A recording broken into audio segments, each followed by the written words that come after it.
نحمده ونصلي على رسوله الكريم أما بعد فأعوذ بالله من الشيطان الرجيم بسم الله الرحمن الرحيم قل أعوذ برب الفلق من شر ما خلق ومن شر غاسق إذا وقب ومن شر النفاثات في العقد ومن شر حاسد إذا حسد صدق اللہ العظیم۔ واجب الاحترام بھائیو، دوستو، بزرگوں، گزشتہ جمعۃ المبارک میں سورۃ الفلق کا خلاصہ چل رہا تھا اور میں نے آپ حضرات کی خدمت میں عرض کیا تھا کہ نبی اکرم صلی اللہ علیہ وآلہ وسلم کو تعوذ کے باب میں یعنی اللہ رب العزت کی پناہ میں آنا، شرور سے، فتن سے، دنیا کے فتنوں سے، آخرت کے فتنوں سے، دنیا کی بیماریوں سے، دنیا کے اندر موجودات مخلوقات کے شر سے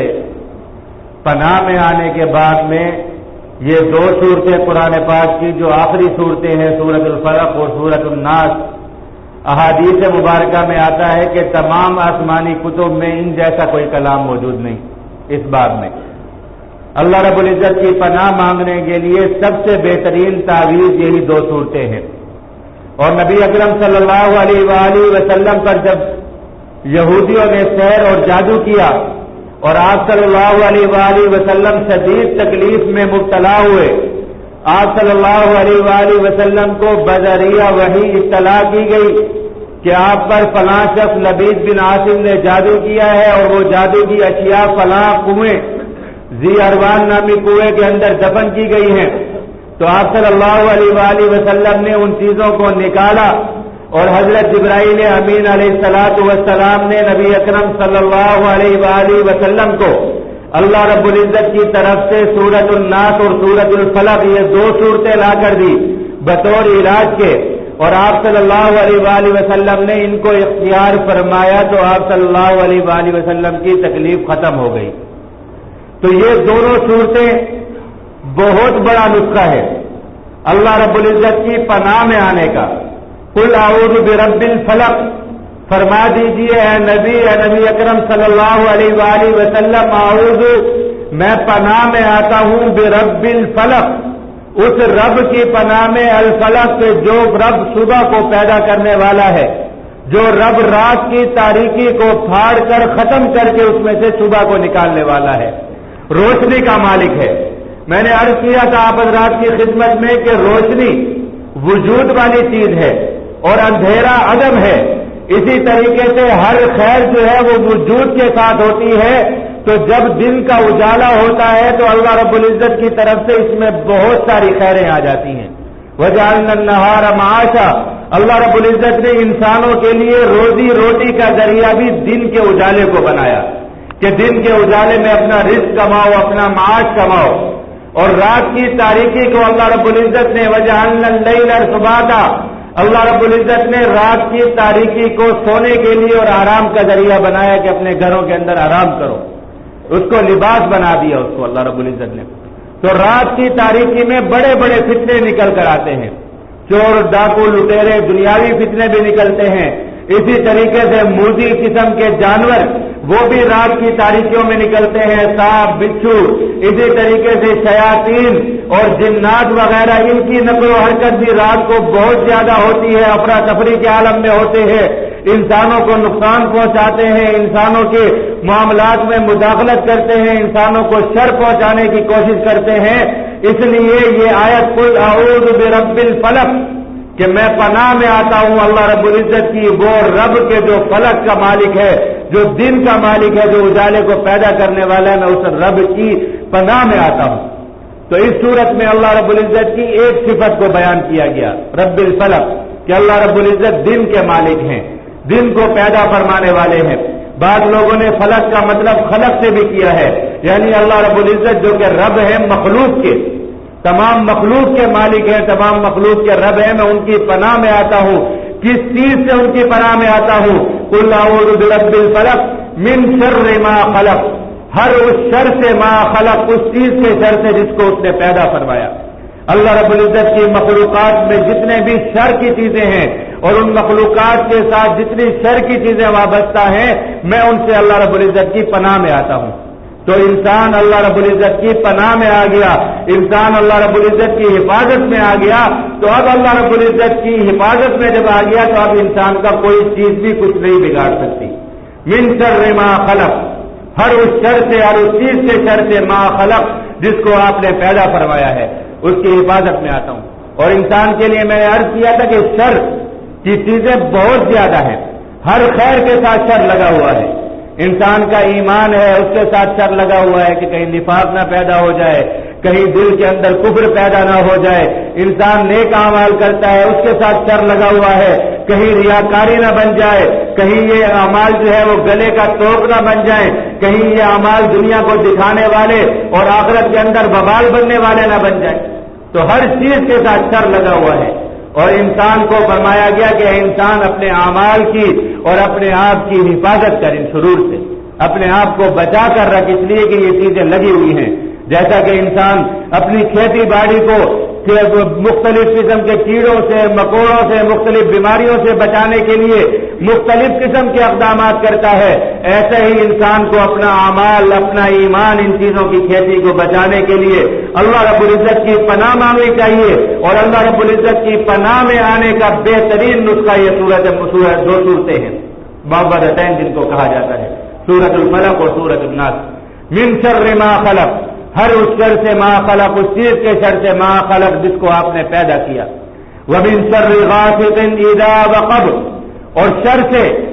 غاسق، اندھیرے کے، اذا وقب، جب وہ اندھیرا چھا جائے تو اس کے شر سے میں پناہ مانگتا ہوں۔ جیسا کہ میں نے عرض کیا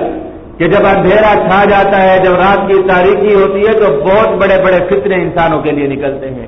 جنات نکلتے ہیں، شیاطین نکلتے ہیں، انسان کو ضرر پہنچانے والی چیزیں نکلتی ہیں۔ اس لیے انسان کو ان سے حفاظت کی دعا کرنی چاہیے، اللہ رب العزت حفاظت فرمائے۔ انسان کو اللہ رب العزت سے پناہ مانگنی چاہیے۔ رات کی تاریکی میں بڑے بڑے فتنے آتے ہیں۔ آج کل کے دور میں انسانوں کو ان باتوں کا یقین نہیں آتا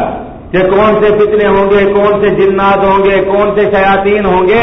لیکن حقیقت یہ ہے کہ شیاطین اور جنات لگے رہتے ہیں، جو کہ انسان کے ایمان کے بھی دشمن، انسان کے اخلاق کے بھی دشمن، انسان کی صحت کے بھی دشمن، انسان کی عافیت کے بھی دشمن، ہر وقت انسان کے پیچھے لگے رہتے ہیں۔ اور انسان صرف اس وقت بچ سکتا ہے جب وہ اللہ رب العزت کی پناہ میں آ جائے،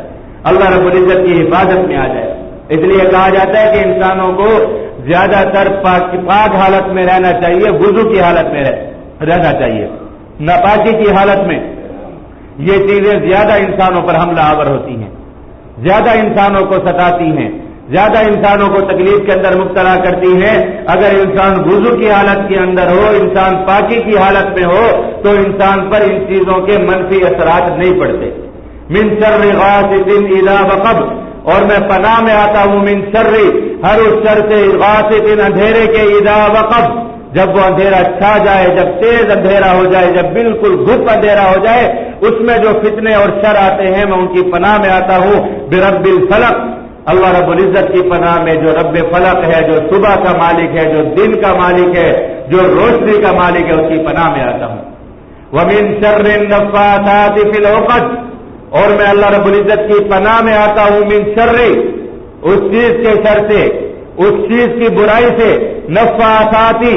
وہ عورتیں کہ جو پھونکے مارنے والی ہیں، فی العقد، گروں کے اندر پھونکے مارنے والی ہیں، گاٹھوں کے اندر پھونکے مارنے والی ہیں۔ یہ وہ عورتیں کہ جو جادو کرتی ہیں، جادوگری کا کام کرتی ہیں۔ نبی اکرم صلی اللہ علیہ وآلہ وسلم پر لبید بن عاصم نے جادو کیا تو اس کی بیٹیاں بھی اس کے ساتھ تھی۔ ان عورتوں میں جادو کا بہت مرض ہوتا ہے، بہت زیادہ جادو کرنے اور جادو کروانے کے پیچھے پڑی رہتی ہیں۔ تو اللہ رب العزت کی طرف سے یہ نسخہ مل گیا ان کے شر سے بچنے کا کہ یہ آیات پڑھ لیا کرو، من شر النفاثات فی العقد، اے اللہ ہم تیری پناہ میں آتے ہیں، من شر النفاثات، برائی کی، النفاثات، ان کی جو پھونکے مارنے والی ہیں، فی العقد، گاٹھوں کے اندر اور گروں کے اندر پھونکے مارنے والی ہیں۔ یہ جادو کرنے والی عورتیں اور جادو کرنے والے مرد ان کی عادت یہ ہوتی ہے اور ان کا طریقہ کار یہ ہوتا ہے کہ یہ مختلف چیزوں کے اوپر گرے باندھ کر ان پہ پھونکے مار کر اس کے اندر جادو کے اندر اس کو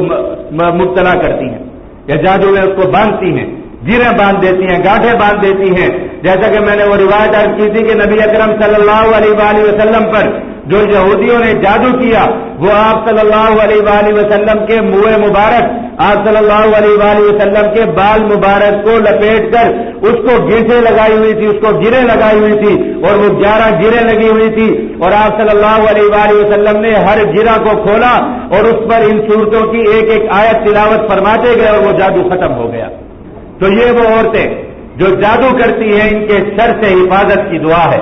ان کے شر سے پناہ ہے کہ ان کا شر بہت زیادہ ضرر دینے والا ہے. اور یہ جادو کفر ہے، انسان کو کفر میں مبتلا کر دیتا ہے، یہ کفر ہے. اللہ رب العزت کی قدرت کے ساتھ، اللہ رب العزت کی نظام کے ساتھ، اللہ رب العزت کی مشیت کے ساتھ یہ انسان کا چیلنج کرنا ہے، اس کو للکارنا ہے. یہ جادو کرنے والے لوگ اور لوگوں کو جادو کے اندر مبتلا کرنے والے لوگ یہ کبھی خیر نہیں پاتے، ان کا انجام بہت زیادہ برا ہوتا ہے اور یہ کفر کے اندر مبتلا ہوتے ہیں. ان کا یہ عمل کفر ہے. کسی مسلمان کو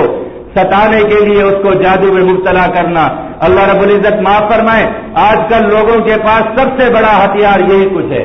اخلاقیات دنیا سے ختم ہو چکی ہیں، دشمنی اور دوستی کے دستور اور طریقہ کار بدل چکے ہیں. اب نہ وہ محبتیں رہی ہیں نہ وہ دشمنیاں رہی ہیں. اب ہر کوئی بس اسی چیز کے پیچھے مبتلا ہے، اسی چیز کے پیچھے پڑا ہوا ہے کہ کسی طریقے سے دوسرے کو ضرر پہنچائے،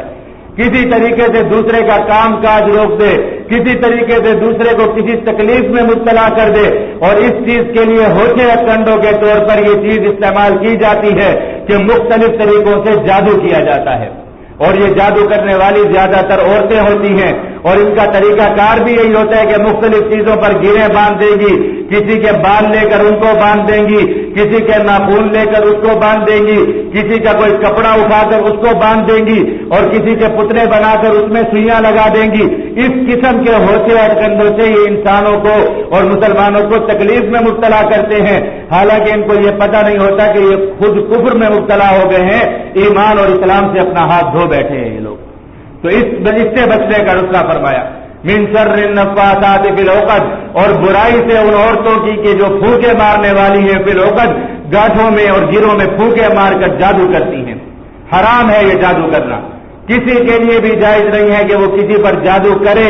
یا جا کر جادو کروائے. آج کل لوگ چھوٹے چھوٹے معاملات کے لیے بددین قسم کے عاملوں کے پاس اور بدباش قسم کے عاملوں کے پاس جا کر جادو کراتے ہیں، عملیات کراتے ہیں، اور نعوذ باللہ من ذالک ان کے عملیات کا تمام تر طریقہ وہ شیطانی طریقہ ہوتا ہے. اور شیطانی طریقہ شیطان ناپاک اور نجس ہے اور اس کو ناپاکی بہت زیادہ پسند ہے. یہ بدبخت قسم کے جادوگر عورتیں اور مرد ہمیشہ ناپاکی کی حالت میں رہتی ہیں اور ان کے جادو کرنے کا طریقہ بھی یہ ہوتا ہے کہ یہ ناپاک چیزوں کے ساتھ اور ناپاکی پر نعوذ باللہ من ذالک قرآن پاک کی آیات لکھتی ہیں یا لکھتے ہیں یا ان کی توہین کرتے ہیں اور اس کے ذریعے سے یہ جادو کرتے ہیں. تو کتنا بڑا عذاب ہے یہ کہ اللہ رب العزت کے کلام کو،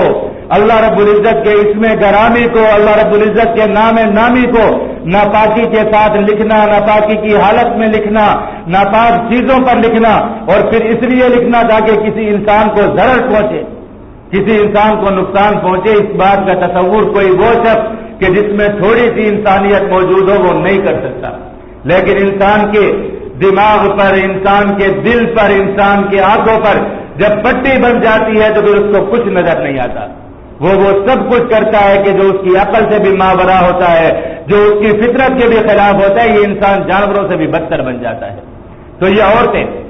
نفاثات کہ جو پھونکے مارنے والی ہیں، فی العقد گاٹھوں میں اور گروں میں پھونکے مار مار کر جادو کرتی ہیں، تو ان کے شر سے حفاظت کی، ان سے شر سے حفاظت اور پناہ مانگی کہ قل اعوذ برب الفلق، آپ کہہ دیجئے کہ میں رب فلق، صبح کے رب کی پناہ میں آتا ہوں. من شر النفاثات فی العقد، برائی سے ان عورتوں کی کہ جو پھونکے مارتی ہے گروں کے اندر،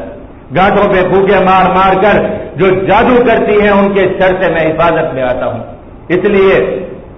جن لوگوں پر کوئی جادو کے اثرات ہو جاتے ہیں، کچھ ہو جاتے ہیں، وہ زیادہ عاملوں کے پیچھے بھاگنے دوڑنے بد دین قسم کے لوگ، نہ جن کو نماز کا پتہ، نہ جن کو اللہ کے دین کا پتہ، نہ اللہ کے کلام کا پتہ، جو اللہ کے دین کے بھی دشمن، لوگوں کے اخلاق کے بھی دشمن، ان کے پیچھے پڑھ پڑھ کر نہ جائیں۔ اللہ کے قرآن نے یہ نسخہ بتا دیا ہے، اتنا بہترین نسخہ دے دیا ہے جو نہ تورات کے اندر، نہ زبور میں، نہ انجیل میں، نہ قرآن میں، سب سے بہترین چیزیں روئے زمین پر اللہ رب العزت نے اس چیز کے لیے سب سے بہترین تعویذ دے دیا ہے۔ بس اسی کو اپنا معمول بنائیں، اپنے جسم پر پڑھ کر پھونکا کریں، اپنی اولاد پر پڑھ کر پھونکا کریں، صبح شام ان صورتوں کو پڑھا کریں، اللہ رب العزت حفاظت فرمائیں گے۔ لوگ جادو میں،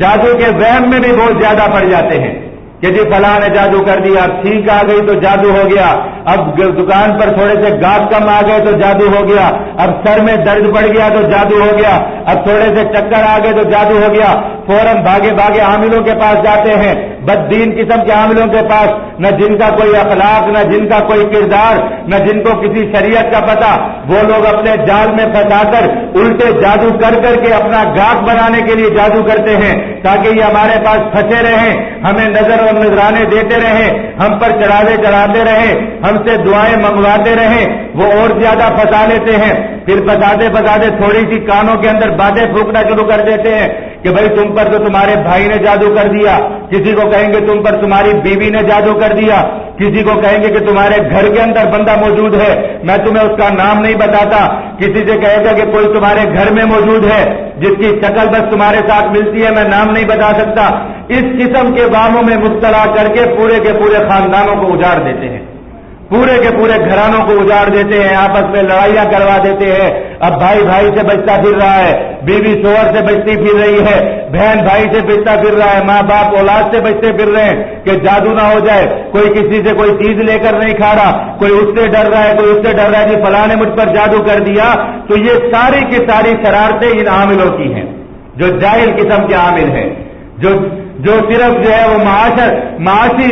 خوشحالی کے لیے اور لوگوں سے پیسہ بٹورنے کے لیے عملیات کرتے ہیں، یہ ساری ان کی شرارتیں ہیں۔ آج آپ دیکھ لیجیے، آپ کو کئی لوگ ایسے مل جائیں گے جن کے دلوں کے اندر یہ بات ہوگی، جی میرے تو اپنے سکے بھائی میرے دشمن ہیں، میری تو سکی بہنیں میری دشمن ہیں، میرے تو ماں باپ میرے دشمن ہیں، مجھ پر تعویذ کر دیتے، میرے گھر میں تعویذ رکھ دیتے ہیں، مجھ پر جادو کر دیتے ہیں۔ تو ایسا نہیں ہوتا، یہ سارے ان کے خام خواہ کے ڈگوسلے ہوتے ہیں۔ البتہ جادو حق ہے، وہ ہوتا ہے اور کرنے والے کرتے ہیں، جو کرتے ہیں وہ کفر میں مبتلا ہوتے ہیں، جس پر ہو جاتا ہے اس کو اللہ رب العزت نے یہ نسخہ فرما دیا۔ اور اسی طریقے سے وہ عامل حضرات کہ جو قرآن پاک کی آیات سے علاج کرتے ہیں، اللہ رب العزت کے کلام سے شرعی طور پر، جن کی اپنی زندگیاں شریعت کے مطابق ہیں، جو نماز کے صلاۃ کے پابند ہیں، جو خود پاک رہنے والے ہیں، طہارت کو اختیار کرنے والے ہیں، جن کے چہروں سے اللہ رب العزت کا نور تبکتا ہے، جن کے چہروں پر سنت نبی صلی اللہ علیہ وآلہ وسلم موجود ہے، جو اللہ کے نبی کی اطاعت کرنے والے ہیں، اللہ کے رسول صلی اللہ علیہ وآلہ وسلم کی سنتوں کی اتباع کرنے والے ہیں، اور قرآن پاک سے اس علاج کا علاج کرنے والے ہیں، ان سے اپنا علاج کروائیں، اس لیے کہ وہ قرآن پاک سے علاج کریں گے، قرآن پاک کی آیات سے علاج کریں گے، یہ ختم ہو جاتا ہے۔ لیکن جاہل قسم کے، بنگالی قسم کے عامل، نہ جن کی داڑھی نہ جن کی مونچھ، دن رات ناپاکی میں رہنے والے، ان کے جو ہے وہ خانقاہوں میں، ان کی دکانوں میں پتلے لٹکے ہوئے، کھوپڑیاں لٹکی ہوئی، جادوگروں جیسی ہڈیاں لٹکی ہوئی، ایسے جادوگروں کے پاس جانا، ایسے جادوگروں سے علاج کرانا، ایسے جادوگروں سے کے ہاتھوں میں پھنس جانا، یہ اپنے آپ کو تباہ و برباد کرنے والی بات ہے۔ اور کبھی ایسے لوگوں کے چنگل سے کوئی بھی آزاد نہیں ہوتا۔ کسی کو عشق معاشقے میں لگا دیتے ہیں، کسی کو گھر والوں سے لڑائیوں پر لگا دیتے ہیں، کسی کو ماں باپ سے جدائی پر لگا دیتے ہیں، کسی کو بہن بھائیوں سے جدا کر دیتے ہیں۔ بس ان کا سارا کا سارا مطمع نظر مال ہوتا ہے، اور صرف یہ ہوتا ہے کہ یہ شخص مطلب ہمارے پلو کے ساتھ بندھا رہے۔ تو ایسا نہ کریں۔ من شر النفاثات فی العقد، اے اللہ ہم تیری پناہ میں آتے ہیں، رب فلق ہم آپ کی پناہ میں آتے ہیں، من شر برائی سے، النفاثات ان عورتوں کی جو پھونکے مارتی ہیں، فی العقد گروں میں پھونکے مارتی ہیں، ان کے شر سے پناہ میں آتے ہیں۔ اور بعض لوگوں نے کہا ہے کہ نفاثات سے مراد نفس ہے، یعنی انسان، چاہے وہ عورت ہو چاہے وہ مرد ہو، جو بھی جادو کرنے والا ہے، جو بھی پھونکے مارنے والا ہے، پھر عقد گروں میں پھونکے مار کر جادو کرنے والا ہے، اس کے شر سے پناہ ہے یہ۔ تو جو بھی جادوگر ہو، خواہ وہ مرد ہو عورت ہو کوئی بھی ہو، اس کے شر سے اس کے جادو کے شر سے پناہ مانگنے کے لیے آیا کہ اللہ ہم تیری پناہ میں آتے ہیں۔ اور بعض حضرات فرماتے ہیں کہ نفاثات سے مراد وہ گروہ ہیں کہ جو پروپیگنڈا کرتی ہیں مسلمانوں کو اور اسلام والوں کو مسلمانوں کے خلاف اور اسلام کے خلاف ان کی ذہن سازی کرتے ہیں۔ یہ وہ گروہ اور جماعتیں ہیں النفاثات بالعقد کہ جو گروہ کے اندر پھونکے مارتے ہیں، یعنی لوگوں کے دلوں کے اندر اور لوگوں کے دماغوں کے اندر الٹی سیدھی باتیں پھونکتے پھرتے ہیں، پروپیگنڈا کرنے والے۔ یہ آج کل کا میڈیا، یہ آج کل کے فلاسفر، یہ آج کل کے بہت زیادہ بڑے دانشور جو کہ جن کو نہ دین کا پتہ نہ دنیا کا پتہ، کہ جن کو ہر چیز صرف دین کے خلاف ہی نظر آتی ہے، جو دین سے بیدار ہیں، جو ایمان سے بیدار ہیں، جو اسلام کی شوکت اور سربلندی سے بیدار ہیں، جو قرآن پاک سے بیدار ہیں، ان کے شر سے حفاظت کی یہ دعا ہے۔ یہ پروپیگنڈا کرنے والی جماعتیں، یہ لوگوں کے دلوں کے اندر اور لوگوں کے ذہنوں میں غلط باتیں بھرنے والے لوگ، اسلام کے خلاف، ایمانیات کے خلاف، عقائد کے خلاف۔ اب لوگوں کے ذہنوں میں یہ چیزیں بھری جا رہی ہیں نا۔ آج کل آپ دیکھ لیں پوری دنیا کا رخ، آپ کو پوری دنیا کا سرمایہ آپ کو اس چیز کے اوپر بہتا ہوا نظر آئے گا کہ مسلمان پکا مسلمان نہ بن جائے۔ بس اب اس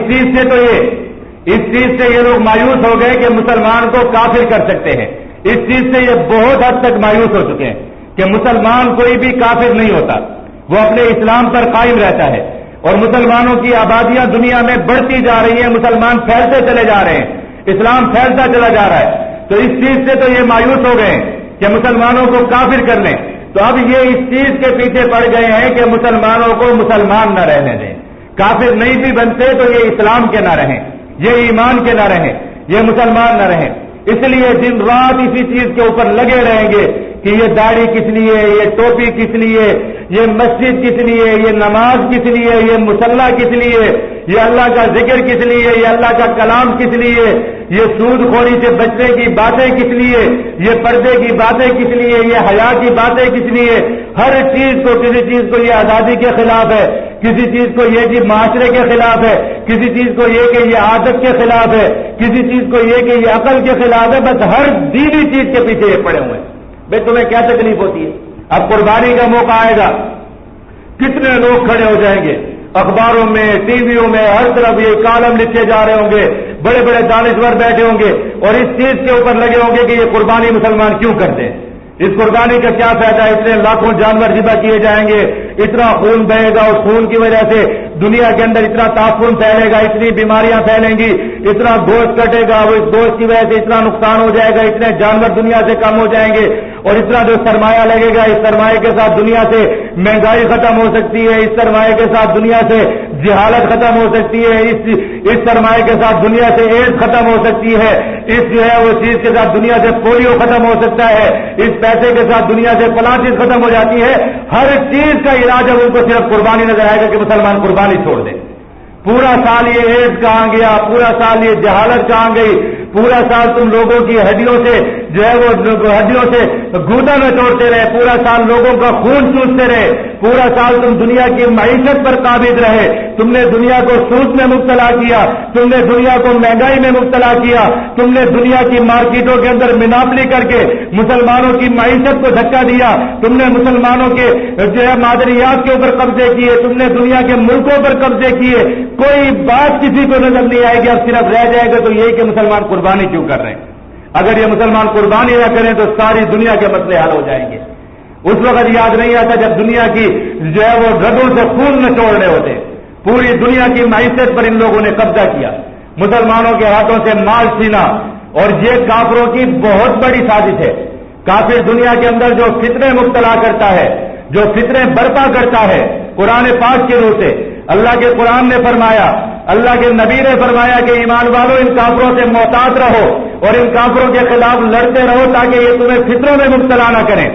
اگر تم ان کے خلاف نہیں لڑو گے تو یہ تمہیں فتنوں میں مبتلا کر دیں گے۔ اور ان کافروں کا فتنہ کیا ہوتا ہے؟ ان کافروں کا سب سے پہلا فتنہ یہ ہوتا ہے کہ یہ کافر مسلمانوں میں جو لوگ قیادت کرنے والے ہوتے ہیں، مسلمانوں کے جو لیڈر ہوتے ہیں، مسلمانوں کے جو پیشوا ہوتے ہیں، یہ ان کو ختم کرنے کی کوشش کرتے ہیں، ان کو مارنے کی کوشش کرتے ہیں، مسلمانوں کو، ایمان والوں کو قیادت سے محروم کرنے کی کوشش کرتے ہیں۔ اس لیے یہ مکہ مکرمہ سے شروع ہوئے، نبی اکرم صلی اللہ علیہ وآلہ وسلم کو دنیا سے ہٹانے اور دنیا سے مٹانے کی کوشش کے اندر، قتل کرنے کے لیے۔ اور دوسرا ان کا فطرہ جو ہوتا ہے وہ یہ ہوتا ہے کہ مسلمانوں کا جو معاشرہ ہے، مسلمانوں کی جو تہذیب ہے اس پر ڈاکہ ڈالا جائے، مسلمانوں کی تہذیب کو بدل دیا جائے، مسلمانوں کی تہذیب کو خلط ملط کر دیا جائے، مسلمانوں کے معاشرے کو بدل دیا جائے، مسلمانوں کے مزاج کو بدل دیا جائے۔ اس کے لیے مسلمانوں میں گانا بجانا، فحاشی اور یعنی ان چیزوں کے آلات کو عام کرنے کی کوشش کرتے ہیں تاکہ مسلمانوں کو اپنی تہذیب بھول جائے، اپنا اخلاق بھول جائے، اپنا کردار بھول جائے۔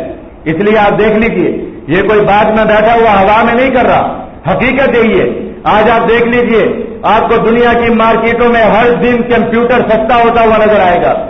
موبائل فون آپ کو سستا ہوتا ہوا نظر آئے گا، اور ہر 2 گھنٹے بعد آپ کو روٹی اور آٹا مہنگا ہوتا ہوا نظر آئے گا۔ اگر یہ دنیا کے اندر اتنے خیر خواہ ہیں، یہ دنیا کے اربوں خربوں ڈالر صرف مسلمان بچوں کے ہاتھوں میں موبائل پکڑانے کے لیے اور مسلمان بچوں کو کمپیوٹر پر لگانے کے لیے خرچ کرتے ہیں، وہی اربوں ڈالر یہ مسلمانوں کو گندم دینے کے لیے، غلہ دینے کے لیے کیوں خرچ نہیں کرتے؟ امریکہ کی لاکھوں ٹن گندم، ہر سال امریکہ کی لاکھوں ٹن گندم وہ سمندر کے اندر پھینکتا ہے۔ وہ گندم اگر افریقہ کے قحط زدہ ممالک میں تقسیم کی جائے تو ان ممالک کا کاٹ ختم ہو سکتا ہے پورے سال کا، لیکن وہ ایک دانہ گندم کا نہیں دیتے، اس کو سمندروں میں پھینک دیتے تاکہ مچھلیاں کھا جائیں۔ اور مسلمانوں کے لیے کمپیوٹر سستا، موبائل فون سستا، ٹیپ ریکارڈر سستا، VCR سستا، ٹی وی سستی، اور اگر آپ کو گھی خریدنا ہو، آپ کو چاول خریدنا ہو، آپ کو دال خریدنی ہو تو اس حالت پر لے آئے ہیں کہ آج کل کا درمیانے سطح کا مسلمان بھی بھیک مانگنے پر مجبور ہوتا نظر آ رہا ہے۔ درمیانی سطح کا جو درمیانے درجے کا ایک مسلمان تھا، جو اپنی زندگی درمیانے اوسط درجے پر گزارا کرتا تھا،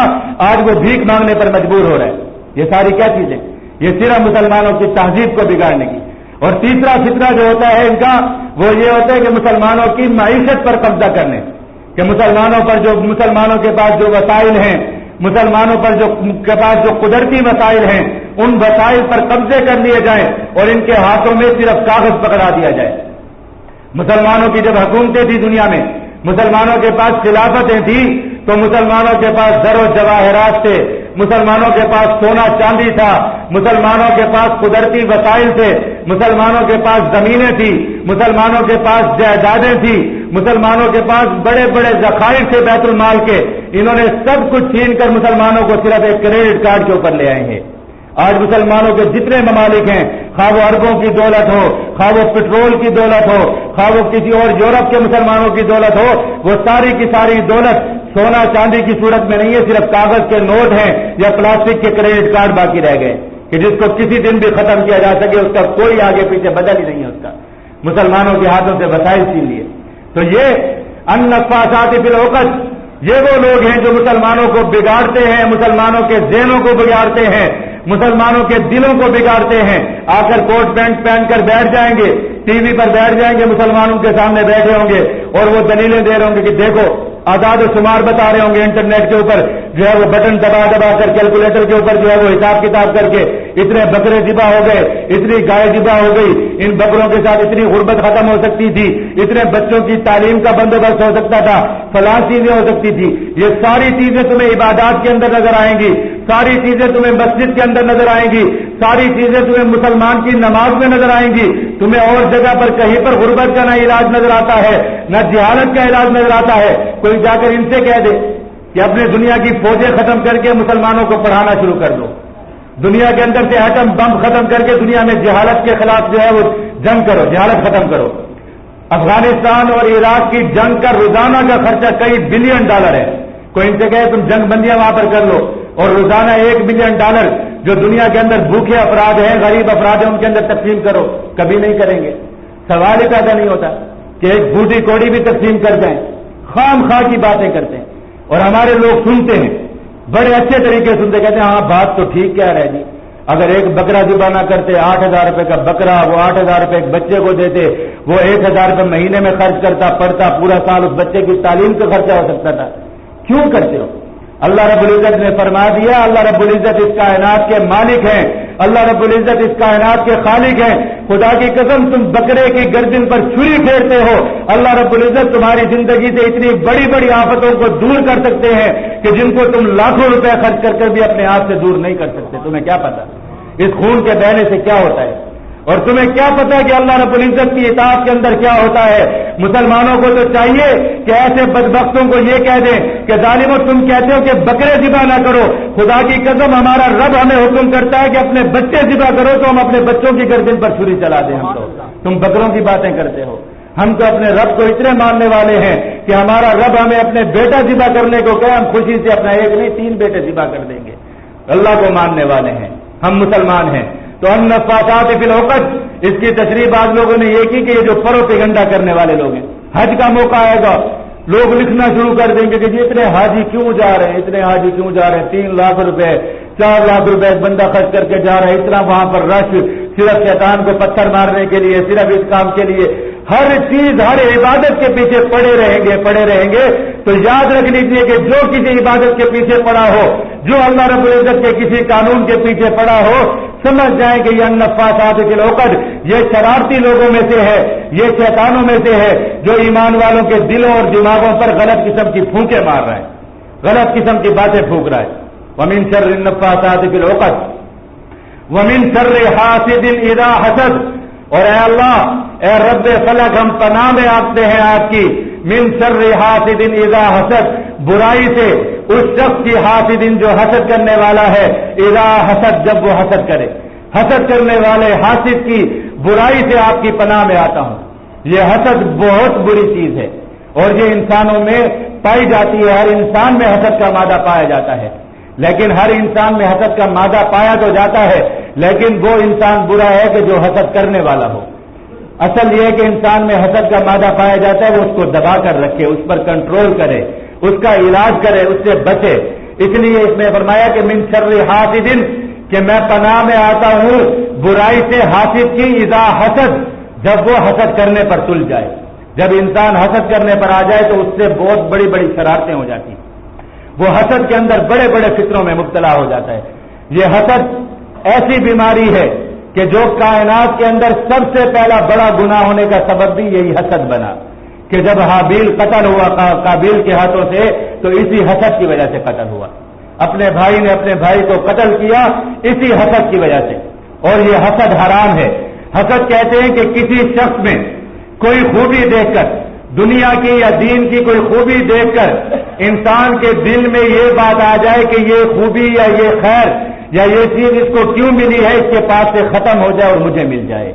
یہ بات دل میں آنا اور اس کے لیے پھر کوشش کرنا, کوشش میں لگ جانا, برا چاہنا, اس کے پیچھے پڑ جانا, اس کے لیے جادو کرنا, اس کے لیے ٹونے کرنا, اس کے لیے بد دعائیں کرنا, اس کے لیے جھوٹ بولنا, اس کے لیے سازشیں کرنا, یہ سارا کچھ حسد کے اندر آتا ہے.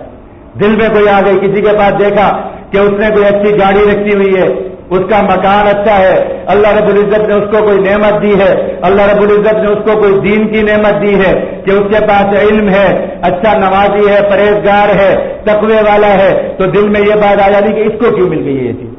اس کو کیوں مل گئی, یہ تو اس قابل ہی نہیں تھا, مجھے مل جاتی. تو یہ چیز آپ دیکھیں, یہ صرف اتنی بات نہیں ہوتی کہ اس کو کیوں مل گئی ہے اور مجھے مل جاتی, یہ نعوذ باللہ من ذالک اللہ رب العزت کے خلاف بغاوت ہے, اللہ رب العزت کے فیصلے کے خلاف بغاوت ہے کہ یا اللہ تو نے فیصلہ نعوذ باللہ ٹھیک نہیں فرمایا آپ نے, کہ آپ نے فلاں کو یہ چیز دے دی, آپ نے فلاں کو گھر اچھا دے دیا, آپ نے فلاں کو اولاد اچھی دے دی, آپ نے فلاں کو جو ہے گاڑی اچھی دے دی, آپ نے فلاں کو روزی اچھی دے دی. ہر وقت انسان جلتا رہے گا, حسد کے اندر مبتلا رہے گا, اور یہ حسد کرنے والا انسان اپنا بھی دشمن ہوتا ہے اور انسانیت کا بھی دشمن ہوتا ہے. اب آپ سوچیں نا, جب کسی کے دل میں یہ بات آ جائے دوسرے کے لیے, اور جو ہر کسی کی ہر چیز کو دیکھ کر پھول رہا ہو. اب اللہ رب العزت کا تو اپنا نظام ہے, اللہ رب العزت نے دنیا میں لوگوں کو نعمتیں دے کر بھی آزماتے ہیں, اللہ رب العزت نعمتیں چھین کر بھی آزماتے ہیں. اللہ رب العزت نے دنیا سے نعمتیں ختم تو نہیں کرنی, دینی تو ہے. اب لوگوں کو اللہ رب العزت نعمتیں دیں گے اور یہ حسد کرنے والا انسان اپنی آگ کے اندر خود جلتا رہے گا. کسی کی گاڑی اچھی تو یہ جل رہا ہے, کسی کا مکان اچھا تو اس کو تکلیف, کسی کی اولاد اچھی تو اس کو تکلیف, کسی کا رہن سہن اچھا تو اس کو تکلیف, کسی کی صحت اچھی تو اس کو تکلیف، یہ اپنے اندر ہی اندر اپنے آپ کو خود مارتا چلا جا رہا ہے، اپنے آپ کو جلاتا چلا جا رہا ہے، کبھی غصے میں بیٹھا ہے، کبھی نیند نہیں آ رہی، کبھی منہ بنا رہا ہے، کبھی جو ہے وہ کسی ٹینشن کے اندر مبتلا ہو رہا ہے، بس اپنے آپ کو خود ختم کرتا جا رہا ہے، اپنا دشمن آپ ہے۔ نبی اکرم صلی اللہ علیہ وسلم نے فرمایا کہ یہ حسد انسان کے اعمال کو اور انسان کے اخلاق کو ایسے جلا دیتا ہے کہ جیسے آگ سوکھی ہوئی لکڑی کو جلا دیتی ہے، ایسے یہ جلا دیتا ہے انسان کے اعمال کو۔ یہ حسد بہت بری چیز ہے، اللہ رب العزت سے پناہ مانگا کریں۔ نبی اکرم صلی اللہ علیہ وسلم نے جو دعائیں سکھائی ہیں ان میں یہ دعا بھی ہے کہ حسد سے پناہ مانگو، کہ اللہ رب العزت حسد سے بچائیں۔ بہت بری چیز ہے، انسان کا کیا جاتا ہے کسی کو نعمت میں دیکھ کر کہ اللہ رب العزت نے فلاں شخص کو نعمت دی ہے، اب اس میں انسان کے اوپر دو قسم کی کیفیت ہوتی ہیں۔ ایک کیفیت یہ کہ انسان اس چیز کے اندر مبتلا ہو جاتی ہے اس کو کیوں مل گئی ہے، اس کو کیوں مل گئی ہے، یہ اس لائق نہیں تھا، یہ 2 ٹکے کا انسان تھا، یہ فلاں تھا، اس کا خاندان کچھ نہیں تھا، اس کو یہ تھا، اس کو کیوں مل گیا، بھائی اس چیز کے اندر لگا رہے گا اور وہ شخص اپنی نعمت لے کے پھرتا رہے گا، نہ اس کی نعمت کے اندر کوئی کمی ہوگی، نہ یہ کہ اس کے ناراض ہونے کی وجہ سے اللہ رب العزت اس سے نعمت چھین لیں گے۔ اللہ رب العزت نے اس کو نعمت دی ہے، وہ نعمت لے کے چلتا رہے گا جب تک اس کا مقدر ہے، وہ اس نعمت سے فائدہ اٹھائے گا، اس نعمت کے ساتھ چلتا رہے گا۔ جب وہ نعمت اس کے مقدر میں نہیں ہوگی، اس سے وہ نعمت چھن جائے گی یا ختم ہو جائے گی، تب بھی اس کا نہ کوئی فائدہ ہوگا نہ نقصان ہوگا، اس سے وہ شخص اس نعمت سے فائدہ بھی اٹھا لے گا، اس نعمت سے محروم ہو جائے گا، اس کے محروم ہونے سے بھی اس کو کوئی فائدہ نہیں ہوگا اور نہ اس کی نعمت ملنے سے اس کو کوئی فائدہ ہوگا، لیکن یہ اپنے آپ کے اندر مرتا رہے گا، یہ اپنے آپ کے اندر جلتا رہے گا، ختم ہوتا رہے گا۔ اور یہ عجیب مرض ہے، یہ ہر انسان کے اندر پایا جاتا ہے۔ اس لیے حسد کا نہیں فرمایا کہ حسد کفر ہے، بلکہ فرمایا من شر حاسد اذا حسد، کہ کفر یہ ہے کہ جب گناہ یہ ہے کہ جب حاسد حسد کرنے پر آ جائے، جو حسد کا مادہ اس کے حسد پر تل جائے کہ وہ پیچھے پڑ جائے، جادو کر رہا ہے، ٹونے کر رہا ہے، بد دعائیں کر رہا ہے، سازشیں کر رہا ہے، جھوٹ بول رہا ہے، کسی کو کسی کی نظر سے گرانے کی کوشش کر رہا ہے، کسی کو دیکھ رہا ہے کہ اللہ رب العزت نے اس کو عزت دی ہے تو اس کے پیچھے پڑ جائے گا، نہیں جی ہم تو جانتے ہیں، ہم تو فلاں کرتے ہیں فلاں کرتے ہیں۔ اب کسی کو کوئی شخص کسی کی عزت کرتا ہے، اب وہ اس کی عزت نہیں کرتا تو اس شخص کو دوسرے شخص کو اس کی عزت کرنے کا کیا فائدہ ہوگا اور اس کے بے عزت کرنے کا کیا فائدہ ہوگا؟ کوئی بھی نہیں ہوگا، لیکن یہ اپنا کام کرتا رہے گا، کسی کی تعریف نہیں سنی جائے گی، کوئی کسی کے آگے بیٹھ کر تعریف کرے گا، فوراً کہے گا بس یار آپ کو نہیں پتا ہمیں پتا ہے، بھائی کیا پتا ہے تمہیں، کیا کرتے نہیں ہے۔ اور اگر کسی کو انسان نے اگر خوشحال رہنا ہے، انسان نے خوش رہنا ہے تو بہترین نسخہ ہے، کسی کے پاس کوئی چیز دیکھو، کسی کو اللہ رب العزت کی کسی نعمت کے ساتھ دیکھو تو کہو یا اللہ کتنا اچھا لگ رہا ہے، یہ آپ نے یہ نعمت میرے مسلمان بھائی کو دی ہے ماشاءاللہ۔ اگر اسی گاڑی کے اوپر کوئی کافر بیٹھا ہوتا تو آپ کافروں کو بھی تو دیتے ہیں، خود اپنے منکروں کی بھی کرتا ہے پرورش، دیکھے ہیں ہم نے حوصلے پروردگار کے، اللہ تو اپنے منکروں کو بھی دیتا ہے۔ کسی کا اچھا مکان دیکھ لو دیکھو یا اللہ آپ نے کافروں کو دیا، چلو اس میں تو میرا مسلمان بھائی رہ رہا ہے، اور آپ نے اس کو دیا یا اللہ مجھے بھی دے دیں، اس کو دے دے، 2 دے دے مجھے 1 دے دے، کیا ہے اللہ کے خزانوں میں کوئی کمی ہے؟ اللہ رب العزت نے اس کو دیا کہ اللہ رب العزت مجھے نہیں دے گا، دے گا اللہ رب العزت۔ کسی کو دیکھو، کسی کی کوئی نعمت اچھی لگتی ہے، دل میں خواہش پیدا ہو رہی ہے کہ مجھے ہی مل جائے، دعا یہی کرو کہ یا اللہ آپ نے اس کو یہ نعمت دی ہے، اس کے پاس رہے، اس کو اور دے اور مجھے بھی 1 دے دیں، کیا جاتا ہے اس میں؟ اس کے لیے دعا کا اجر مل جائے گا جو اس کے لیے دعا کی ہے، اور اللہ رب العزت کو بھی اس بات کے اوپر بڑا رحم آتا ہے اور بڑی خوشی ہوتی ہے کہ دیکھو یہ شخص میری مخلوق سے محبت کرتا ہے، اس کو میری مخلوق کے پاس نعمتیں اچھی لگتی ہیں، یہ ادا اللہ رب العزت کو اتنی پسند آتی ہے کہ اللہ رب العزت سے ممکن ہے کہ اللہ رب العزت اسی صدقے اس کو بھی یہ نعمت دے دیں۔ اللہ رب العزت کو اپنی مخلوق پر رحم کرنا بڑا پسند آتا ہے۔ روایات کے اندر ایک قصہ آتا ہے، کہتے ہیں حشر کا میدان ہوگا اور ایک شخص کے لیے فیصلہ ہو جائے گا کہ اس شخص کے لیے جنت کا فیصلہ ہے، لیکن اس کو صرف 1 نیکی کم ہوگی کہ 1 نیکی کہیں سے لے آؤ اور جنت میں داخل ہو جاؤ، ورنہ تمہارا داخلہ جہنم میں ہوگا۔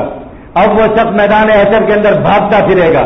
اپنے والد کے پاس جائے گا، اپنی والدہ کے پاس جائے گا، اپنے بھائیوں کے پاس جائے گا، اپنے دوستوں کے پاس جائے گا کہ مجھے 1 نیکی دے دو، لیکن اس میدان میں تو کوئی نیکی دینے والا ہوگا نہیں۔ یوم یفر المرء من اخیہ وامہ وابیہ وصاحبتہ وبنیہ، ہر کوئی دوسرے سے بھاگ رہا ہوگا، کوئی شخص کسی کو نیکی دینے کے لیے تیار نہیں ہوگا، ہر شخص اس سے کہے گا کہ نہیں بھائی آج میں تیرے کسی کام نہیں آ سکتا۔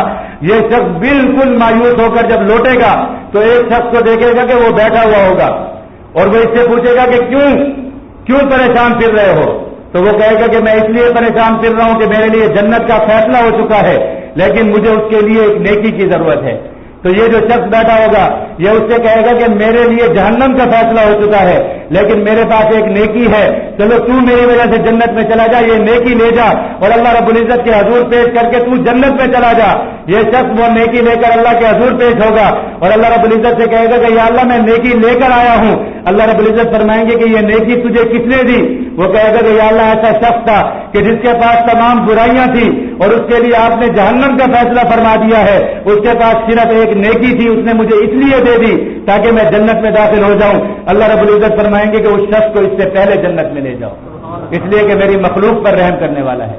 تو اللہ کی مخلوق پر رحم کرو۔ یہ حسد میں مبتلا ہو جانا، کسی کو دیکھو گے کوئی اس کی عزت کر رہا ہے تو اسے کو ہاں بھائی واقعی وہ قابل عزت ہے، وہ قابل اکرام ہے، اللہ کا بندہ ہے، مسلمان ہے، اللہ کا نیک بندہ ہے، تاکہ وہ اس کی عزت کرے۔ اللہ سے دعا کرو کہ یا اللہ آپ نے اس کو عزت دی ہے، مجھے بھی ایسی عزت دے دے، میرا بھی لوگ اکرام کریں، میری اولاد میری عزت کرے، میرے خاندان والے میری عزت کریں، تو اللہ رب العزت اس کو بھی عزت دے دیں گے۔ کسی کو بے عزت کر کر، کسی کی پگڑی اچھال کر، کسی کو گرا کر کوئی یہ سمجھ لے کہ وہ عزت دار ہو جائے گا، ایسا نہیں ہوتا، یہ اللہ کا نظام ہی نہیں ہے۔ جو شخص جتنی غیبتیں کرتا ہے اس شخص کی اتنی ہی غیبتیں کی جاتی ہیں دنیا میں،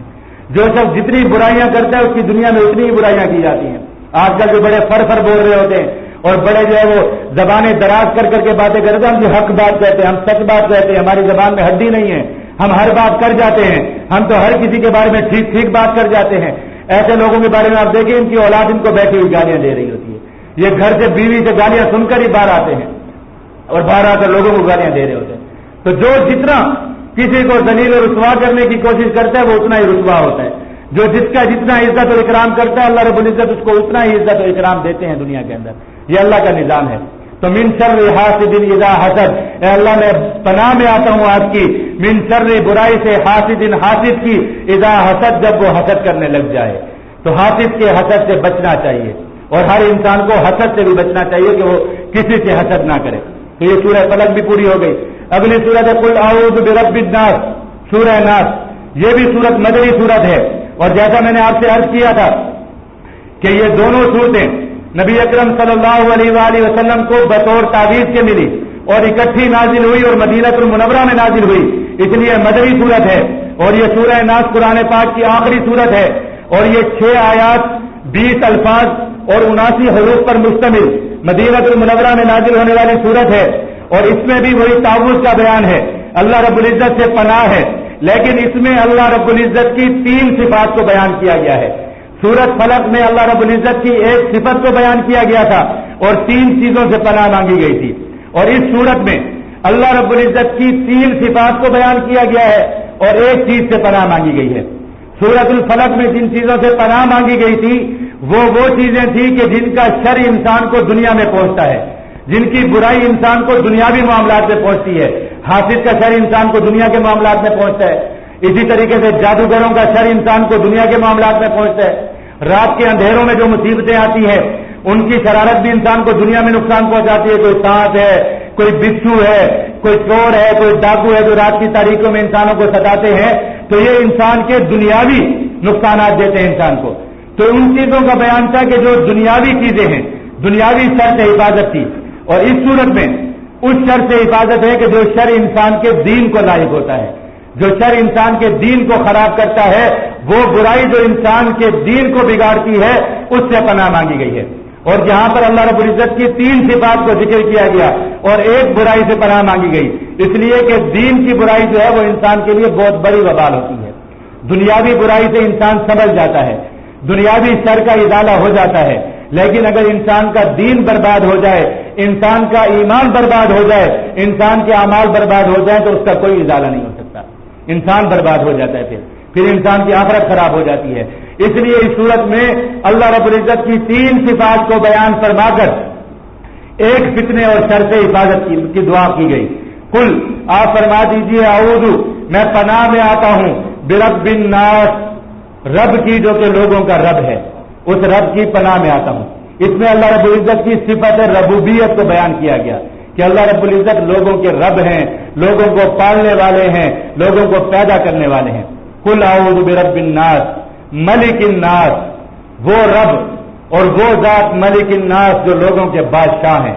جن کے پاس بادشاہت ہے، جو تمام بادشاہوں کے بادشاہ ہیں، تمام بادشاہتیں ان کی بادشاہت کے سامنے ہیٹ ہیں، صرف ان کی بادشاہت ہے، دنیا کے ذرے ذرے پر بھی ان کی بادشاہت ہے، اور قیامت کے دن بھی ان کی طرف سے اعلان ہوگا لمن الملک اليوم للہ الواحد القہار، کہ آج بتاؤ کس کی بادشاہت ہے؟ دنیا میں اپنے سکے جمانے والوں، دنیا میں اپنی حکمرانیاں جمانے والوں، دنیا میں اپنے اقتدار کو طول دینے والوں، دنیا میں اپنے اقتدار کے ذریعے لوگوں کو جانوروں کی طرح ہکانے والوں، لمن الملک اليوم، آج بتاؤ کہ کس کی حکومت ہے؟ للہ الواحد القہار، آج صرف ایک واحد اور ایک قہار کی حکومت ہے، جس کی حکومت کے سامنے کسی کی حکومت چلنے والی نہیں۔ ملک الناس وہ لوگوں کا بادشاہ ہے، الہ الناس اور وہ لوگوں کا الہ ہے، لوگوں کا معبود ہے۔ اللہ رب العزت کی 3 صفات یہاں پر بیان کی گئی، صفت ربوبیت، صفت ملوکیت اور صفت الوہیت، کہ اللہ رب العزت رب بھی ہیں، اللہ رب العزت بادشاہ بھی ہیں، اللہ رب العزت معبود بھی ہیں۔ اور یہ تینوں صفات کیوں بیان کی گئی؟ اس لیے کہ انسان دنیا میں مگن ہو کر انسان پر 3 مرحلے آتے ہیں، اور 3 مرحلوں کے اندر انسان اللہ رب العزت کی ذات سے غافل ہو جاتا ہے۔ تو انسان کو قرآن پاک کے آخر میں یہ بتایا گیا کہ اے انسان تو کسی لمحے میں بھی اور زندگی کے کسی مرحلے میں بھی اپنے رب سے غافل نہ ہوا کر۔ پہلے انسان کی زندگی کا مرحلہ کیا ہوتا ہے؟ جب انسان بچہ ہوتا ہے تو اس وقت انسان کی تمام تر انسان کی محتاجی اور تمام تر انسان کی ضروریات کا تعلق انسان کے والدین کے ساتھ ہوتا ہے، ماں باپ کے ساتھ ہوتا ہے، کہ وہ اس کے لیے کماتے ہیں، وہ اس کے لیے چیزوں کا بندوبست کرتے ہیں، وہ اس کے لیے رہائش کا بندوبست کرتے ہیں، وہ اس کے لیے تعلیم کا بندوبست کرتے ہیں، وہ اس کے لیے ذریعہ معاش کا بندوبست کرتے ہیں۔ تو انسان کی توجہ انسان کا تمام تر انحصار اپنے والدین پر ہوتا ہے۔ تو انسان کے دل میں یہ بات اپنے بچپن میں آ سکتی ہے کہ میرا تو سب کچھ میرے والدین ہیں، میرے تو رب بھی میرے والدین ہیں، اس لیے کہ وہی مجھے پال رہے ہیں۔ روتا ہوں تو دودھ ماں پلاتی ہے، چیختا ہوں تو پیسے باپ دیتا ہے، باپ کما کر لاتا ہے، میں کھاتا ہوں۔ تو انسان کا دل اور انسان کا دماغ اللہ رب العزت سے غافل ہو سکتا ہے، اور انسان یہ سمجھ سکتا ہے کہ میرے رب شاید نعوذ باللہ میرے والدین ہو گئے، تو فرمایا کہ نہیں، رب الناس، لوگوں کا رب وہ اللہ ہی ہے۔ تم بچپن کے اندر ہو، تمہارے ماں باپ تمہارا جو کچھ کر رہے ہیں، تمہاری خدمت کر رہے ہیں، ان کے دل میں محبت ڈالنے والا بھی وہی رب ہے، ان کو روزی دینے والا بھی وہی رب ہے، وہ تمہارے لیے کما کر لاتے ہیں، تمہیں کھلاتے ہیں، اس چیز کا جذبہ پیدا کرنے والا بھی وہ رب ہے۔ ورنہ اگر وہ رب نہ چاہے تو یہی کتنے والد ایسے ہوتے ہیں جو اپنے بچوں کی گردنیں اڑا کر اپنے بچوں کو ذبح کر کے رکھ دیتے ہیں، کتنے لوگ ایسے پھرتے ہیں جو اپنے چھوٹے چھوٹے بچوں کے اعضاء بیچتے پھرتے ہیں، کتنے لوگ ایسے پھرتے ہیں جو اپنے بچوں کو دنیا کے اندر بھیک منگواتے پھرتے ہیں، کتنے لوگ ایسے پھرتے ہیں جو اپنے پیدا ہونے والے بچوں کو بیچ ڈالتے ہیں۔ تو اگر ماں باپ کے دل میں محبت پیدا ہو گئی ہے تو یہ بھی رب نے پیدا کی ہے، تو رب کے سوا کہیں پر نہیں بھاگ سکتا۔ رب الناس، وہ رب مالک ہے۔ پھر انسان جب تھوڑا سا بڑا ہو جاتا ہے اور خود دنیا کے اندر چلنے پھرنے لگتا ہے، کمانے لگتا ہے، تو پھر انسان کی سوچ کا زاویہ بدل جاتا ہے،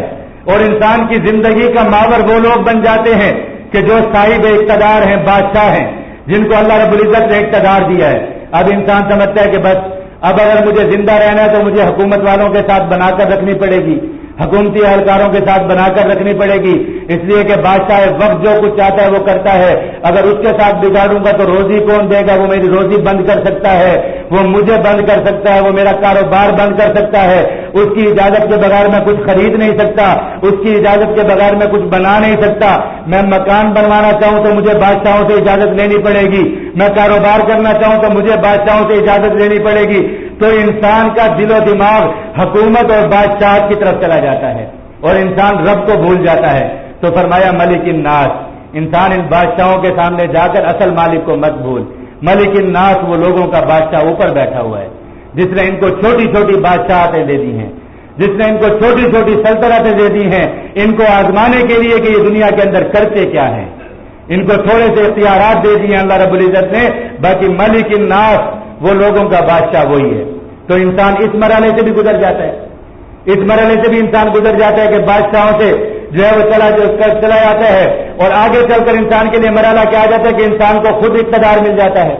اللہ رب العزت اولاد دے دیتے ہیں، گھر دے دیتے ہیں، کوئی تھوڑا بہت ہی حکومت دے دیتے ہیں یا کچھ ایسا کچھ لوگوں کے اوپر انسان کو اللہ رب العزت حکومت دے دیتے ہیں. کم از کم اتنی تو ہوتی ہے کہ ہر شخص اپنے گھر کا کفیل ہوتا ہے, اپنے گھر کا حکمران ہوتا ہے. تو اب شاید انسان بھول جائے کہ نہیں جی میں تو بچوں کو پال رہا ہوں, یہ بچے میرے مرہون ملت ہیں, یہ بچے اگر میں نہیں کماؤں گا تو بھوکے مر جائیں گے. دن رات آپ لوگوں کی دعائیاں سنتے کہ جی سود نہیں کمائیں گے تو بچے بھوکے مر جائیں گے, فلاں کام نہیں کریں گے تو بچے بھوکے مر جائیں گے. انسان خود کو بچوں کا مالک سمجھنے لگ جاتا ہے. پہلا مرحلہ یہ تھا کہ انسان خود بچہ تھا,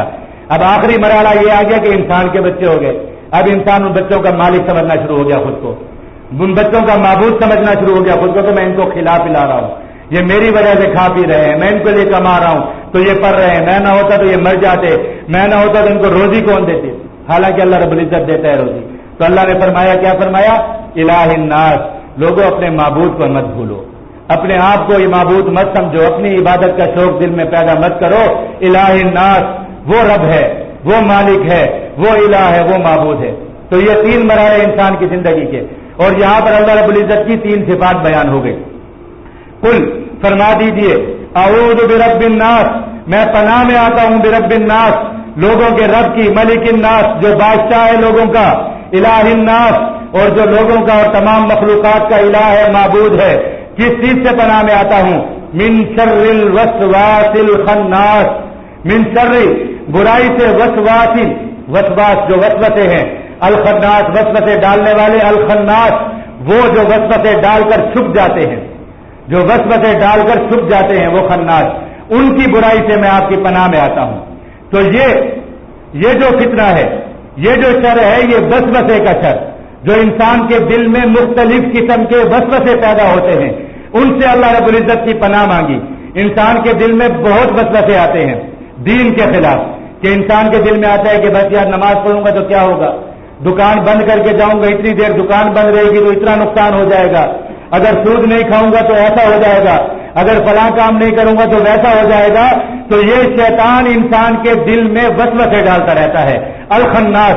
کہ جو وسوسے ڈال کر غائب ہو جاتا ہے, نظر نہیں آتا, وسوسہ ڈال دیا. نبی اکرم صلی اللہ علیہ وآلہ وسلم نے ارشاد فرمایا کہ لوگوں وسوسوں سے بچو. یہ شیطان انسان کے سامنے آ کر سوال کرتا ہے کہ بتاؤ فلاں چیز کو کس نے پیدا کیا, فلاں چیز کو کس نے بنایا. انسان کہتے ہیں اس کو اس نے بنایا, اس کو اس نے بنایا. کرتے کرتے یہ شیطان انسان سے سوال کرتا ہے کہ بتاؤ اللہ کو کس نے بنایا. تو انسان بھٹک جاتا ہے, انسان کفر میں مبتلا ہو جاتا ہے. تو نبی اکرم صلی اللہ علیہ وآلہ وسلم نے فرمایا کہ لوگوں,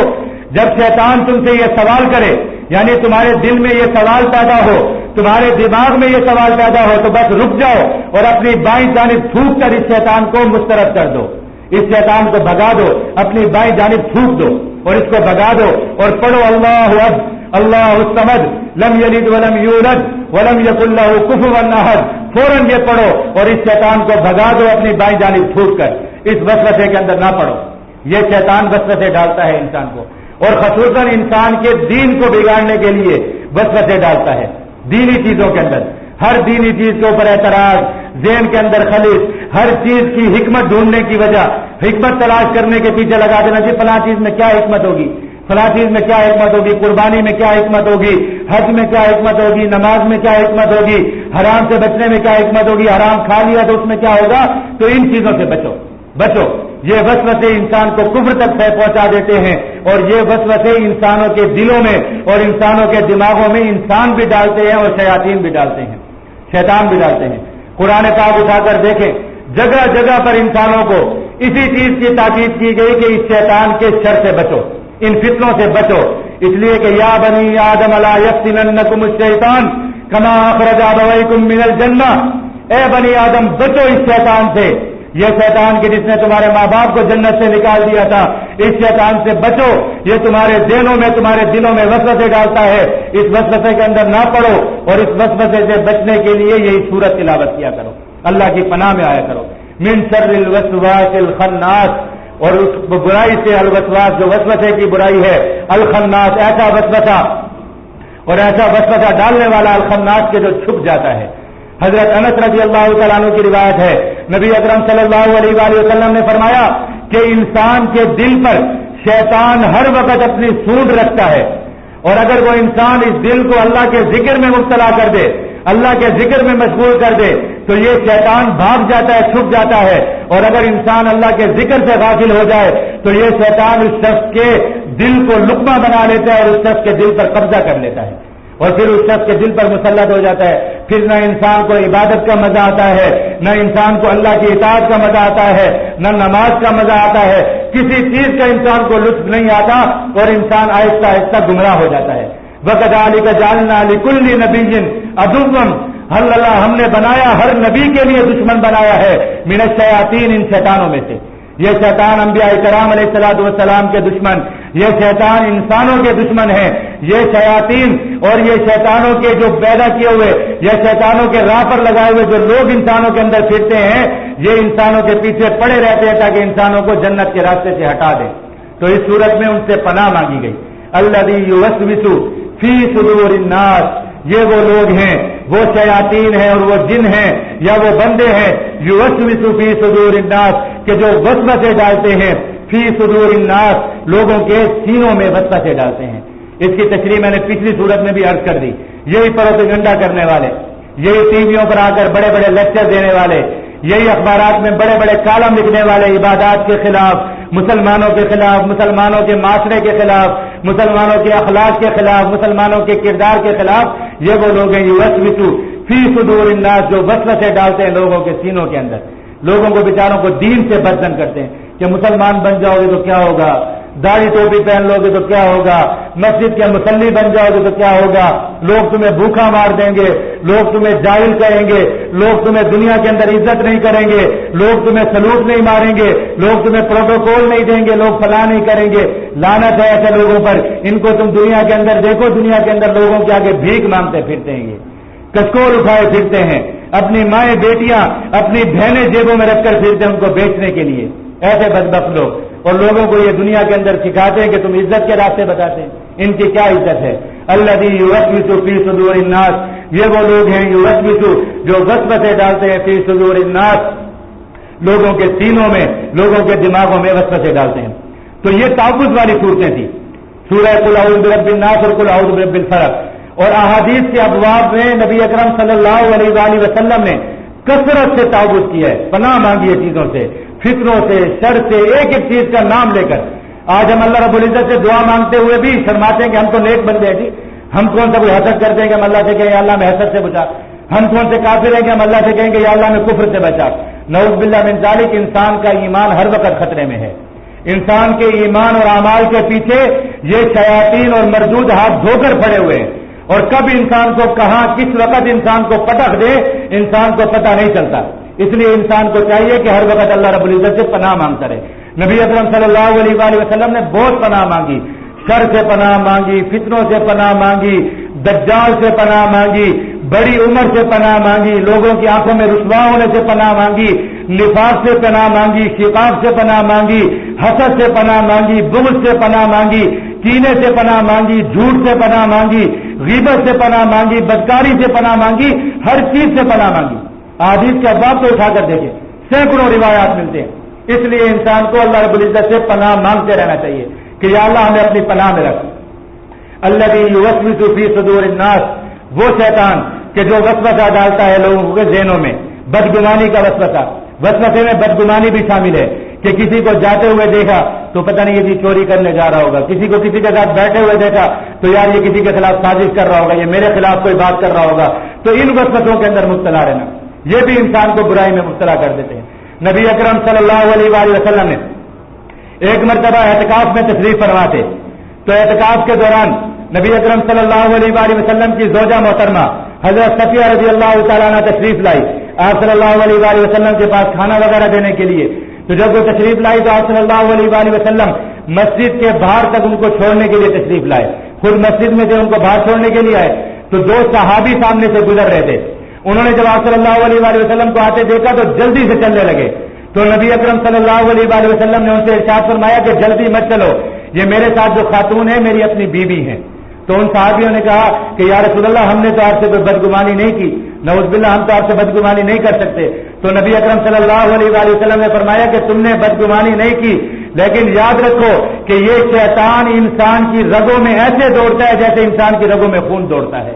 اور کس وقت یہ انسان کو کس فتنے میں مبتلا کر دے، اس لیے اس سے پناہ مانگو، اس سے حفاظت مانگو۔ حضرت عمر فاروق رضی اللہ تعالیٰ عنہ سے روایت ہے، فرماتے ہیں نبی اکرم صلی اللہ علیہ وآلہ وسلم نے فرمایا کہ جب کوئی عورت اور کوئی مرد کسی جگہ پر اکیلے ہو، کوئی مرد غیر محرم عورت کے ساتھ اکیلا ہو، تو تیسرا وہاں پر شیطان ہوتا ہے جو ان کو فتنے میں مبتلا کرنے کی کوشش کرتا ہے۔ اسی طرح نبی اکرم صلی اللہ علیہ وآلہ وسلم نے ارشاد فرمایا کہ عورتوں کو گھروں میں چھپا کر رکھو، ان کو باہر مت نکالو، اس لیے کہ ان کو اگر باہر نکالو گے تو شیطان ان کی طاق میں رہتا ہے، اور طاق میں رہنے کا مطلب یہ ہے کہ ان کے ذریعے سے شیطان ان کو بھی فتنوں میں مبتلا کرتا ہے، اور ان کی وجہ سے معاشرے کے اندر بھی فتنے پھیلتے ہیں۔ تو نبی اکرم صلی اللہ علیہ وآلہ وسلم نے ان فتنوں سے بچنے کے طریقے بھی فرمائے، اور اللہ رب العزت کی طرف سے ان فتنوں سے بچنے کے لیے یہ صورتیں بھی مسلمانوں کو بطور انعام اور بطور تعویذ کے ملی۔ الذی یوسوس فی صدور الناس، اور وہ کہ جو وسوسے ڈالتا ہے فی صدور الناس، لوگوں کے سینوں میں، لوگوں کے دلوں میں، لوگوں کے دماغوں میں، من الجنتی، یہ جنات میں سے بھی ہوتے ہیں، والناس، اور لوگوں میں سے بھی ہوتے ہیں۔ یہ شیطان جو ہوتے ہیں، یہ وسوسے ڈالنے والے، یہ لوگوں کو گمراہ کرنے والے، یہ لوگوں کو دین سے بدل کرنے والے، یہ شیطان بھی ہوتے ہیں، یہ جنات بھی ہوتے ہیں، من الجنتی، یہ جنات بھی ہوتے ہیں، والناس، اور یہ لوگ بھی ہوتے ہیں، یہ انسان بھی ہوتے ہیں، جو لوگوں کے ذہنوں میں خام خواہ وسوسے ڈالتے رہیں گے، نماز کے خلاف، وضو کے خلاف، فلاں چیز کے خلاف، فلاں چیز کے خلاف۔ اللہ رب العزت ہم سب کی ان فتنوں سے حفاظت فرمائے۔ تو یہ دو صورتیں، تھوڑا سا وقت زیادہ ہو گیا، معذرت چاہتا ہوں، اس لیے کہ پتہ نہیں ہے کہ اگلے جمعے میں حاضری کا موقع ملے گا یا نہیں، اس لیے میں نے کہا کہ صورتیں ختم ہو جائیں۔ تو یہ صورتیں بطور تعویذ کے ہیں، اور نبی اکرم صلی اللہ علیہ وآلہ وسلم کا معمول تھا، آپ صلی اللہ علیہ وآلہ وسلم نے مسلمانوں کو یہ صورتیں سکھائی کہ ایمان والوں یہ صورتیں پڑھا کرو اور ان کا دم کیا کرو اپنے اوپر۔ سیدنا عائشہ صدیقہ رضی اللہ تعالیٰ عنہ فرماتی ہیں نبی اکرم صلی اللہ علیہ وآلہ وسلم کا معمول تھا کہ آپ صلی اللہ علیہ وآلہ وسلم رات کو سوتے وقت تین مرتبہ یہ صورتیں اور سورہ اخلاص، یعنی سورۃ قل هو اللہ احد اور سورۃ قل اعوذ برب الفلق اور سورۃ قل اعوذ برب الناس، اس کو 3 مرتبہ پڑھ کر 3 مرتبہ اس کے بعد اپنے ہاتھ پر، اپنی ہتھیلی پر پھونک مارتے تھے، اور ایسے دم فرماتے تھے کہ پھونک کے ساتھ تھوڑا لعاب بھی، آپ کا دان مبارک بھی تھوڑا جو ہے وہ اپنے ہاتھ پر آ جائے، تھوڑا لعاب بھی اپنے ہاتھ پر آ جائے، اس طرح پھونک مار کر پھر اپنے جسم پر پھیرا کرتے تھے، اور سب سے پہلے اپنی پیشانی پر پھیرا کرتے تھے۔ تو آپ صلی اللہ علیہ وآلہ وسلم کا یہ معمول تھا، اور آپ صلی اللہ علیہ وآلہ وسلم نے مسلمانوں کو بھی یہی فرمایا کہ مسلمانوں ان صورتوں کا دم کیا کرو، اپنے اوپر بھی، اپنے بچوں پر بھی، اللہ رب العزت اس کے ذریعے سے فتنوں سے محفوظ فرمائیں گے۔ اور سیدنا عائشہ صدیقہ رضی اللہ تعالیٰ عنہ فرماتی ہیں نبی اکرم صلی اللہ علیہ وآلہ وسلم جب بھی کسی مرض میں مبتلا ہوتے تھے، کسی تکلیف میں ہوتے تھے، تو آپ صلی اللہ علیہ وآلہ وسلم یہی صورتیں اسی طریقے سے اپنے ہاتھ پر پھونک کر، یعنی پھونکا بھی مارتے تھے، تھوڑا سا لعاب مبارک بھی اپنے ہاتھ پر آتا تھا، اور پھر اس کو اپنے جسم پر پھیر لیا کرتے تھے۔ تو ہر بیماری کے لیے نبی اکرم صلی اللہ علیہ وآلہ وسلم نے بطور دم کے ان کو استعمال فرمایا، اور جس وقت نبی اکرم صلی اللہ علیہ وآلہ وسلم کا سفر آخرت تھا اور مرض وفات تھا صلی اللہ علیہ وآلہ وسلم کو، تو اس وقت بھی سیدنا عائشہ صدیقہ رضی اللہ تعالیٰ عنہ فرماتی ہیں کہ میں یہ صورتیں پڑھ کر آپ صلی اللہ علیہ وآلہ وسلم کے ہاتھ مبارک پر دم کر رہی تھی، اور آپ صلی اللہ علیہ وآلہ وسلم اپنے ہاتھ مبارک کو اپنے جسم پر پھیر رہے تھے۔ تو یہ اتنی عظیم الشان صورتیں ہیں، اتنا قیمتی تحفہ ہیں۔ اللہ رب العزت ہمیں قرآن پاک پر عمل کرنے اور اس کی قدر کرنے کی توفیق عطا فرمائے، جو کچھ کہا سنا اس پر عمل کرنے کی توفیق عطا فرمائے۔ وآخر دعوانا الحمدللہ رب العالمین۔